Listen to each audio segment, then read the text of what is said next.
ರೈತರ ಏನು ರೈತಾಪಿ ಹೆಣ್ಮಕ್ಳು ಮಕ್ಕಳು ಎಲ್ಲರಿಂದ ಸೇರಿ ಇದೊಂದು ಆಶೀರ್ವಾದ. ರೈತರ ಹಸಿರು ಶಾಲೆನ ಒಂದು ನಿಶಾನೆ ಏನಂದ್ರೆ ಒಳ್ಳೆ ರೈತರ ರಿಸಲ್ಟ್ ಅನ್ನ ಬೆಳೆಯಲ್ಲಿ ಸಾಧಿಸಿಲ್ಲ, ಚಿತ್ರರಂಗದಲ್ಲೂ ಸಾಧಿಸ್ತೀವಿ ಅನ್ನೋದಕ್ಕೆ ನಾನು ಮೊದಲನೇ ಬಾರಿ ಅವ್ರಿಗೆ ಒಂದು ಆಶೀರ್ವಾದ ಮುಖಾಂತರ ತೋರಿಸ್ತಾ ಇದ್ದೀನಿ. ಒಂದು ತಾಯಿ ಮುಖಾಂತರವಾಗಿ ಅವ್ರಿಗೆ ಆಶೀರ್ವಾದ ಮಾಡ್ತಾ ಇದ್ದೀವಿ. ಎಲ್ಲ ತಾಯಿಂದರು ಅವ್ರಿಗೆ ಆಶೀರ್ವಾದ ಕೊಡ್ಲಿ ಅಂತ ನಾನು ಇವತ್ತು ಕೋರ್ಕೋತಾ ಇದ್ದೀನಿ.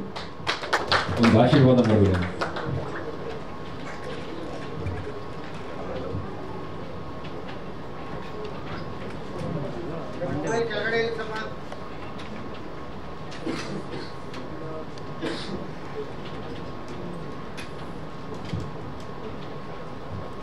Thank you so much. ನಿಮಗೂ ಕೂಡ ಒಳ್ಳೇದಾಗ್ಲಿ. ಸಖತ್ತಾಗಿ ಮಾತಾಡಿದ್ರಪ್ಪ. ನೆಕ್ಸ್ಟ್ ಆಂಕರಿಂಗ್ ನಿಮ್ಮನ್ನು ಕರೀತಾರೆ, ನಾನು ಬಿಟ್ಬಿಟ್ಟು ನೆಕ್ಸ್ಟ್. So and